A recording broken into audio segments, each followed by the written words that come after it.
Hello? What is this? Ah, a wedding. Ah.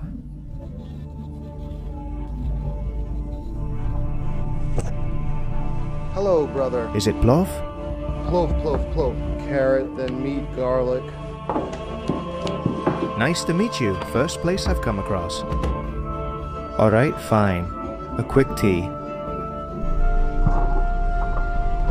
Take a look at how the ships look nowadays.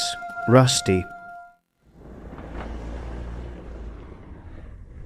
Greetings from Khiva in Uzbekistan. In this case, from the protective walls of the ancient city. I came from Urgench, about 30 kilometers from this city, where I spent the night right after crossing the border from Turkmenistan. And I want to invite you to a new adventure, to a new mission toward the Aral Sea, which is considered the greatest ecological disaster of the entire 20th century. First of all, let's learn a little more about this important city on the Silk Road and in Central Asia, which, by the way, is very well preserved. And then, join me on this journey of more than 5 hours by car. I might have to arrive tomorrow with my guide, his wife, and his brother. As the final point of this series about the central axis of the Silk Road, I decided to end with Khiva, a small historic city that may not be as well known as Bukhara or Samarkand, but which was also traveled by caravans of merchants for centuries. And it dazzles with its beauty. Destroyed by Genghis Khan in the 13th century, it gradually recovered starting from the 15th century. And walking through its well-kept streets, which have historically been filled with artisans, takes us directly back to that era. The winding adobe defensive walls, the minarets decorated with tiles, and the madrasas rich in details are some of the buildings that impressed me the most during this morning walk. Look, you can see the mark of the carts on the rocks as if it were some kind of railway track. Important people used to go through here in carts, the viziers and, well, wealthy people. They tell me this was the old prison. And this is where they kept the prisoners who committed a crime. A hole in the middle of the street where they threw the prisoners. After getting lost in its streets and appreciating its beauty, we left the ancient city of Khiva heading toward the Aral Sea, but not before stopping to eat at a traditional restaurant.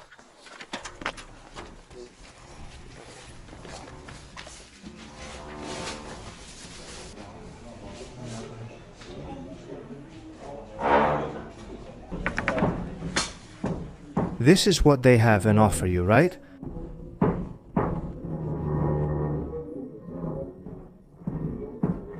Ah, I understand. Yes, please. Is this cabbage?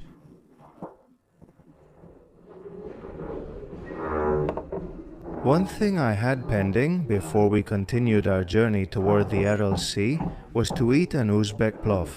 I've come here. Well, let me introduce who will be my companions on this adventure.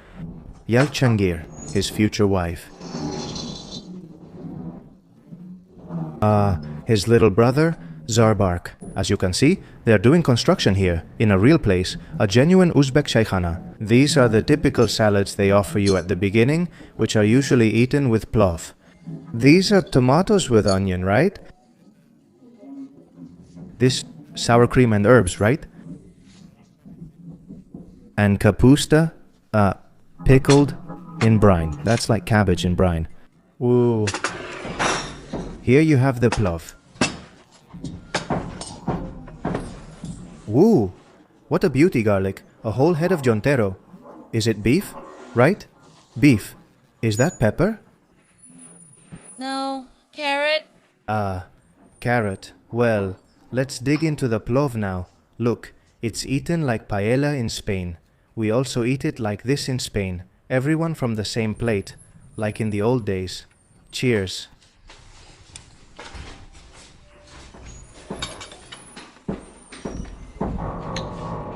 Delicious? The plov is really good. Well, we've already finished the plov. As you can see, the four of us polished off this huge platter, and it was delicious. The meat melts in your mouth, and the rice has a touch like this. I wouldn't know if I should say sweet, but it's kind of, I don't know, like, kind of Swedish. Maybe that's the best way to describe it. You have different types of rice, but what's this one called? Laser? Laser. Do you always use laser for plov? Not always. We also use alenga and nukus. There are also different types of laser. This one is probably laser from Khorasan. Laser from Khorasan, I see. How many varieties of rice do you have? 10? A lot. I understand. We even have tiny rice grains. Uh-huh.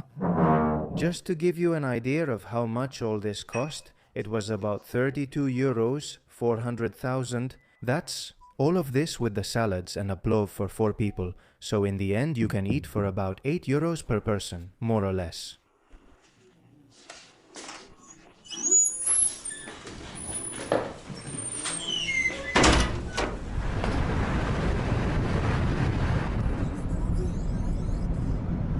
We stopped for a moment to recharge the phone. Look at how they recharge the phone. I've seen it often in Central Asia. It's common, like an automated teller machine where you deposit money. Your phone number, and now it's recharged. Well, actually it's for phones and for a lot of things. Home internet, electricity, gas, bank accounts. Very typical, I'm telling you. It's not the first time I've seen it. I saw it in Tajikistan too. Well, come on, let's go. Next stop, Nukus. Look, a Russian car? Yes, the Zhiguli. The Zhiguli? Do you think it's a good car? No. No? It's historical, from the Union of Soviet Socialist Republics. Once we left Khiva, we continued on the road toward our next stop, Nukus or Nokis in the Karakalpak language, the capital of the Republic of Karakalpakstan. It is an autonomous region within Uzbekistan with about 2 million inhabitants. After the fall of the Soviet Union, it reached an agreement with the Uzbek authorities to become part of this country, but reserved the right to secede through a referendum whenever they deemed it appropriate. In 2022, violent protests broke out in the region because amendments were proposed to the Uzbek constitution that would eliminate its autonomous status. Eventually, the protests were calmed and the proposed amendments were cancelled. We just entered Karakalpakstan. It's the autonomous republic here in Uzbekistan. The guys are telling me. Do they have their own language in Karakalpakstan? Yes, the Karakalpak language is very similar to Kazakh. Aha, Kazakh. They have their own flag. Yes, their flag, aha. The rest is similar to the rest of Uzbekistan. Were there ever any problems? Why is it an autonomous region? There were no problems. They have autonomy because it's not such a big state. And when the Union of Soviet Socialist Republics dissolved in 1991, Karakalpakstan decided to be autonomous. Under the government of Uzbekistan,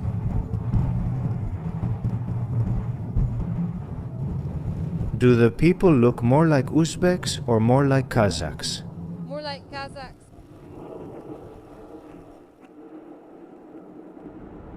In this republic, desert landscapes are especially abundant, which is one of the consequences of the Aral Sea drying up. Even so, on the way to the capital, we had to cross a pontoon bridge. The Amudarya River, the largest river in the country and the pride of the Uzbeks. There is the police, a checkpoint. Ah, it's the police, yes. Ah, okay.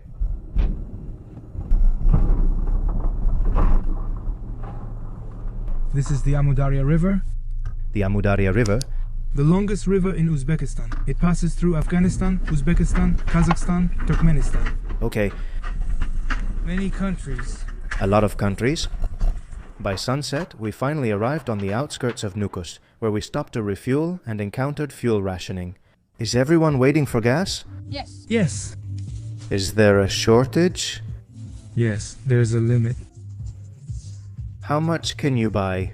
What's the limit? It's a temporary limit. From 6 in the morning until 3 in the afternoon. It's seasonal in winter. Okay, is it all over Uzbekistan or just in this region? In Uzbekistan.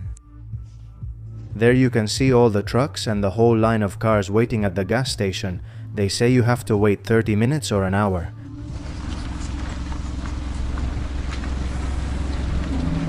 According to what the guys told me, there's a fuel rationing. In this case, it's methane.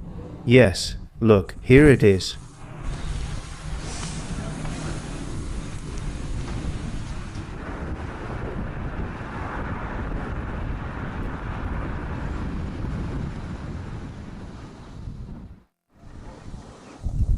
Second day of this trip to the Aral Sea, I'm at the Nukus bus station. I've already left the Plov guys. They brought me to this city and went back. I spent the night here and now there are another 3 hours to go to the Aral Sea. On this bus here, in fact, it was thanks to Miguel from the channel Paraísos en Asia that I know about this way to get there. If it weren't for him, I don't know how I would have gone, so I want to send him a greeting from here. If you check out his channel, you'll see the same bus he took. To Moynak, how much is it? I don't know, 40 or 50,000. Where is the driver? He's around there. Are you from Karakalpakstan? Yes. Nice to meet you. You're my first local contact. Is it true that you look more like Kazakhs? When it comes to the language, yes, it's more similar to Kazakh. We speak the same way. Uh-huh. Are the traditions the same? Yes, the same. Hello, to Moynak. How much is it? 25,000 SOM. What time does the last bus leave from Moynak to come back? At 3 o'clock. It's a 3-hour trip, right? Yes. Here you go. Give it to me later. I'm going to get a coffee. Do I have time? Yes. Well, I'm going to have a coffee and see if I can grab something for breakfast before getting on the bus to Moynak. Here in the territory of Karakalpakstan,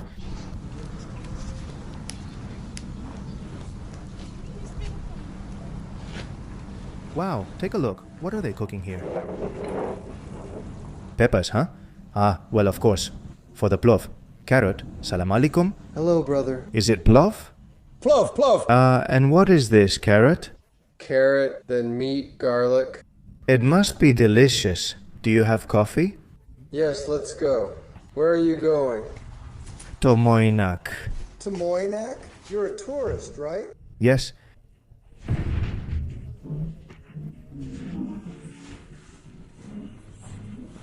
Sit there.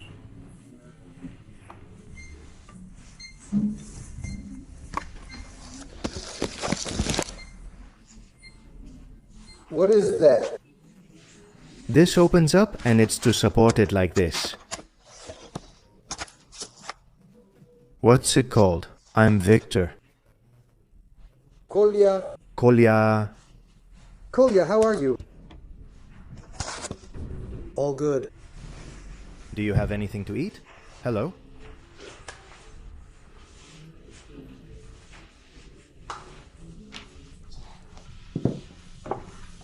This is meat.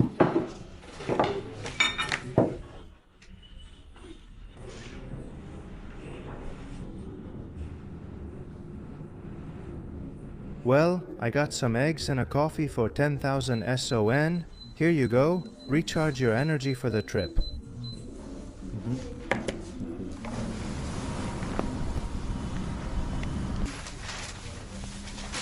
Still water, right? Yes, how much is it? 4,000 SOM. Where are you from? Spain? Madrid, do you know it? Madrid, yes. Of course, I've seen it on television. Thank you. Goodbye. Send my regards. I will, from Karakalpakstan. Thank you. Thank you.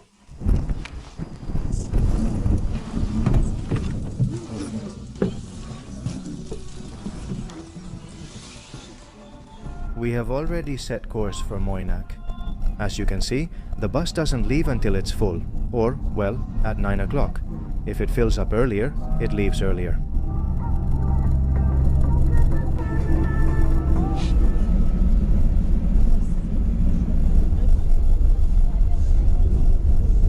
We haven't even been traveling for 40 minutes or an hour, and people keep getting on the bus.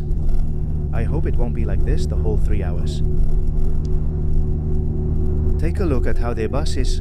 The back half, practically a quarter of their bus, is full of bread or buns, heading to Moynak.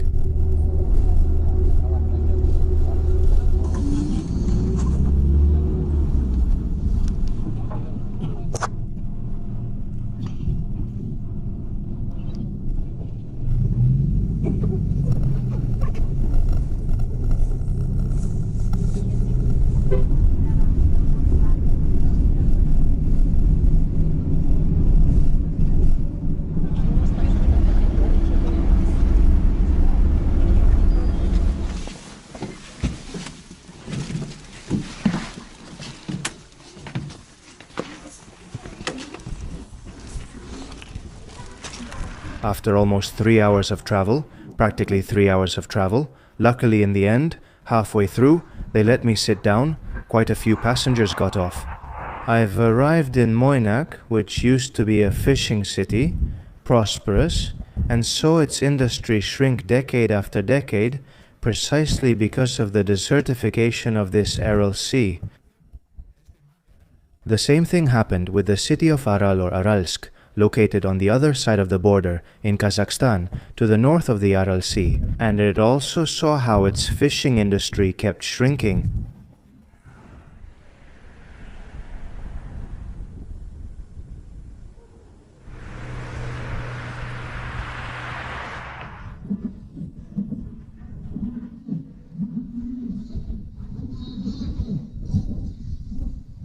While I'm getting closer to what used to be the port, an auction seems to be happening here. I don't know what it is. They're shouting really loudly. Let's see what they're selling here.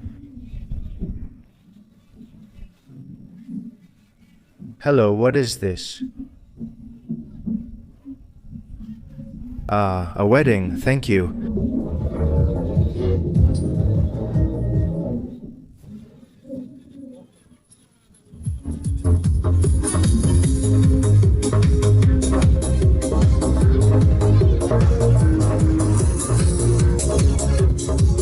Hello. Hello, how are you? Fine, thank you. What are you doing? Getting married? Yes, where are you from? From Spain. Do you want to eat something? Thank you, I'm fine. Thank you.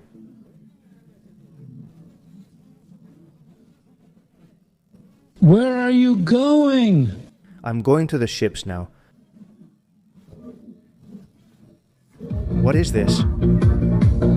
A stew. We have something like your paella.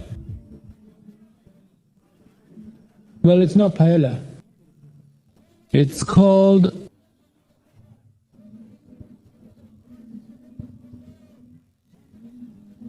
We just arrived at an Uzbek wedding here in Uzbekistan.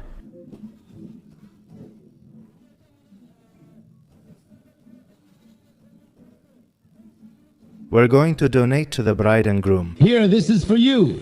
It's okay, thank you. Here, for the wedding, for the bride.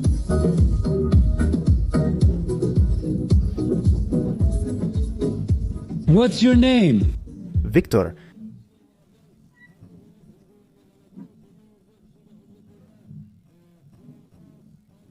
Is it okay?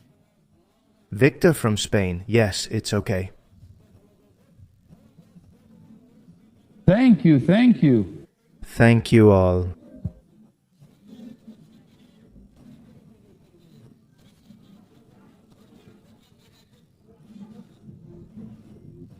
Help yourself. It's okay, thank you very much. It's like your paella, but without seafood.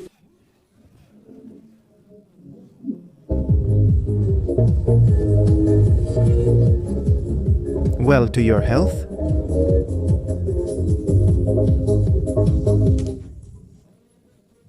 What's going on? It's the bride's welcome.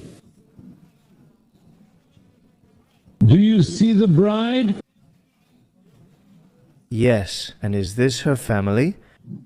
Yes, he is saying the names of the relatives and friends so they give money. And is the money I gave there? Yes, and if he says your name, you have to give more money.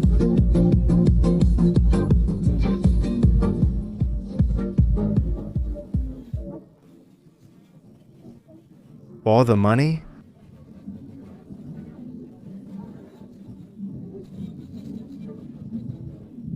They're doing the bride's handover, a presentation of the bride, and there's a boy holding with a stick. Why is there a boy with a stick? It's a tradition. The boy also gets money.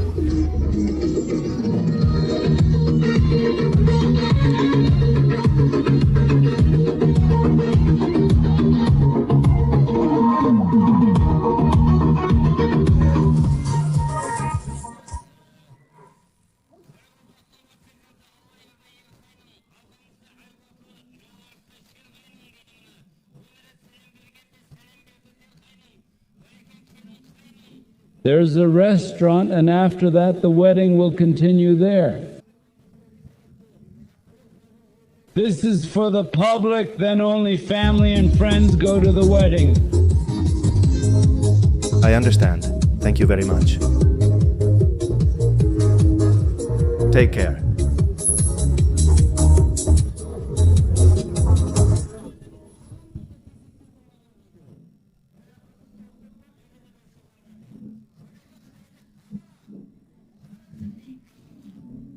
Hello. Okay, is everything alright? Everything's fine. Photo, let's go. Well, as you can see, this is what a rural Uzbek wedding is like. They invited me. Well, I left something for the bride and groom, but it's really interesting. You can see how the bride is covered. Here, my friend is already... He wants to invite me to have a drink, I think. What's your name? Victor. Victor? Yes, my name is Victor. My name is Yusuf. Yusuf, nice to meet you. This is my house. I have 5 grandchildren, 4 girls and 1 boy.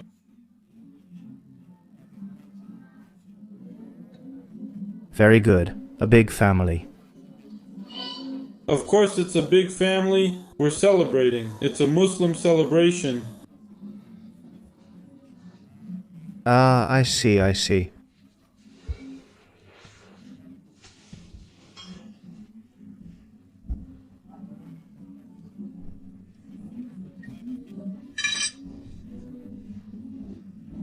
Thank you. Wow, what a plov they just served me. She is my granddaughter. Hello. This is my Plov from Moynak. Plov from Moynak, huh? I really wasn't expecting this. Let's go.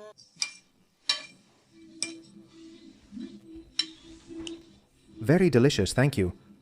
From Moynak, Karakalpakstan.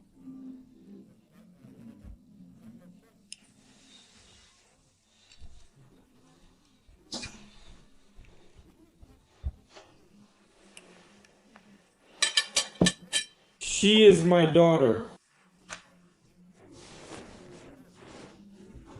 Nice to meet you. Likewise. Thank you very much for everything. I have to go. Where are you going? I'll show you. The memorial. Yes, the memorial, the museum. Thank you very much for the hospitality. Everything okay? Everything's fine, delicious, thank you. Have some tea. All right, fine. A quick tea.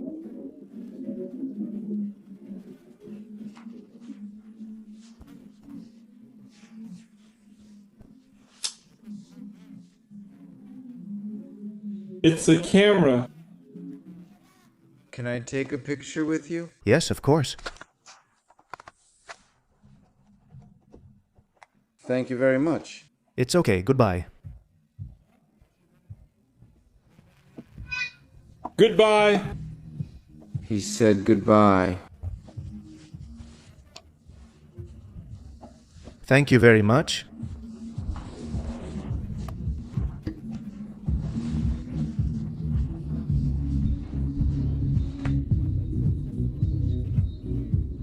Okay. Thank you, goodbye. Everything was very tasty. Stay a little longer. Thank you, I can't. And we keep eating. I know, but I have to go. Thank you, really. Goodbye.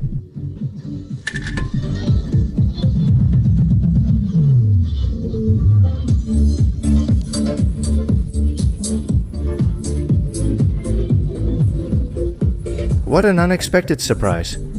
Running into a wedding. Yusuf grabbed me by the arm and invited me to his house and to eat more plov. But anyway, there you have it. The neighborhood happy here. On this Sunday in Moynak, they're celebrating a wedding. Well, you can already get an idea of what a wedding is like here in Uzbekistan. Damn, Yusuf seemed happy. That's what I think, huh? He didn't offer me anything. I don't know if it's because of their traditions or whatever, I mean about alcohol, but it did seem to me that he was a bit tipsy. Alright, let's set course and continue with the story of this Aral Sea.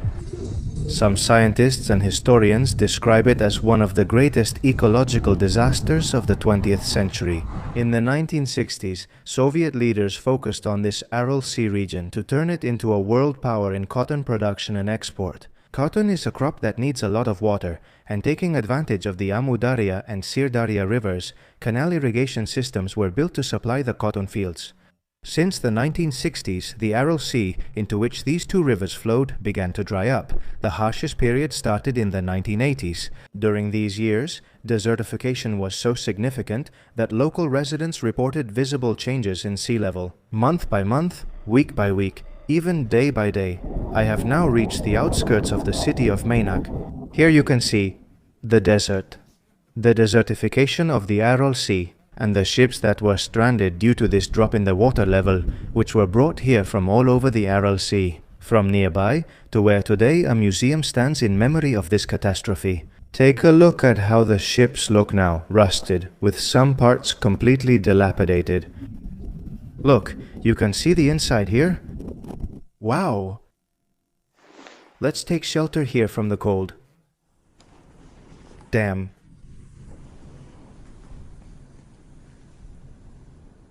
Spectacular? Look, the care you need to have. It's completely gnawed. Corroded.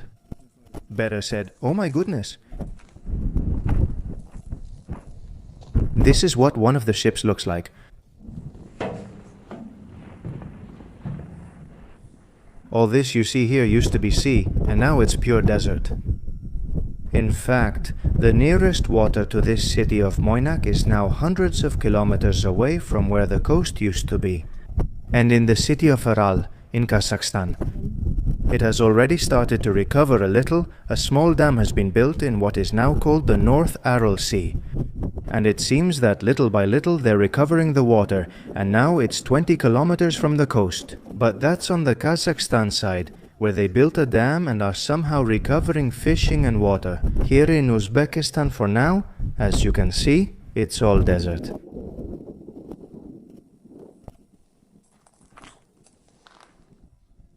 Ah, all of this in the past would have been full of fish and fishermen. Wow, take a look. Oh my goodness.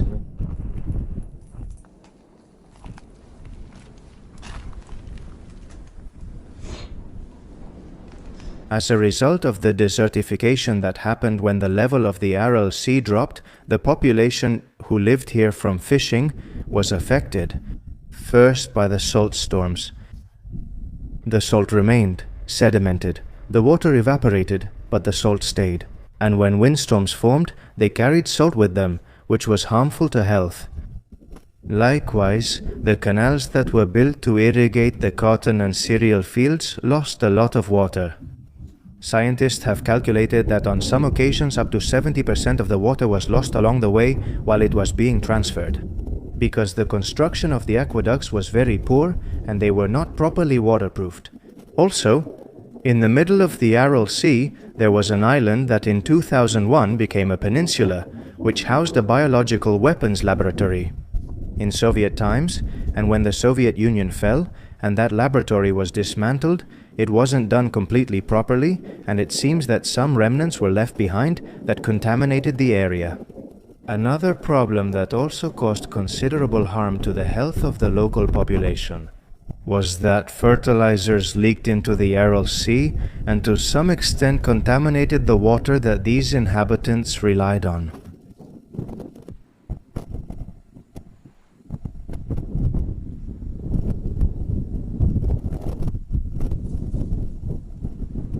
I came into the museum next door to warm up a bit. This is what the Aral Sea would have looked like at its peak in 1960. It covered an area of 70,000 square kilometers, which is the same size as Ireland. about the size of Panama practically, or Castilla-La Mancha in Spain. Colossal dimensions, and today it practically doesn't exist. All of this has disappeared, and only the North Aral Sea, the West Aral Sea, and a few lakes remain. The Aral Sea was one of the 3 largest endorheic lakes, or endorheic seas, in the world. Along with the Dead Sea and Lake Chad, an endorheic lake or endorheic sea means that it has no outlet to the oceans. This happens when one or more rivers pour their waters into a specific place, with no outlet to the sea, no outlet to the ocean. These would be the typical fishing boats that we could find sailing. And here, the wildlife that disappeared along with the sea, birds of prey and of course ducks.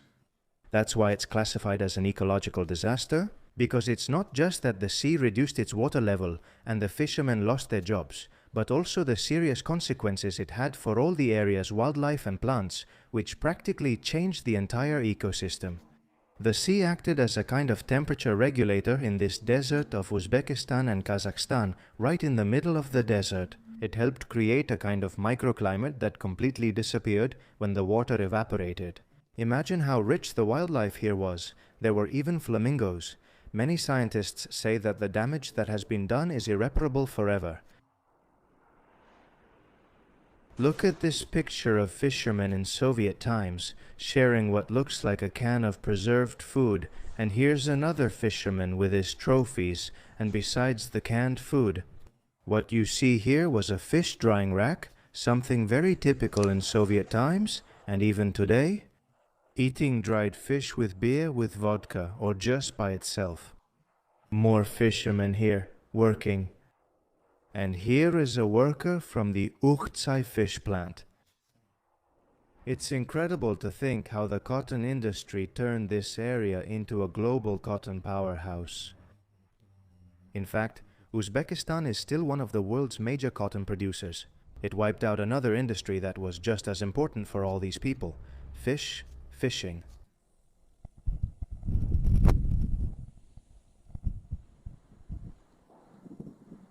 Well, from up here, at the top of the hill, where you can see the vastness of the desert, today, what used to be the Aral Sea reminds us of the importance of paying attention to these kinds of disasters, so they don't happen again. I think I'm going to end the video here. As always, thank you very much for joining me on this journey, on this mission or adventure, whatever you want to call it. And as always, I'll see you in a new video. Bye.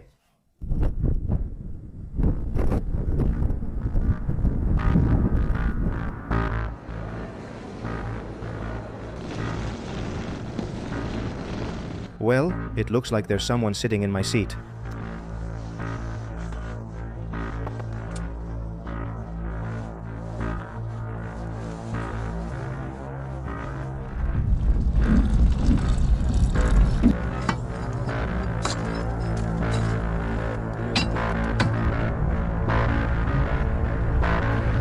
It's like mashed potatoes with sausages.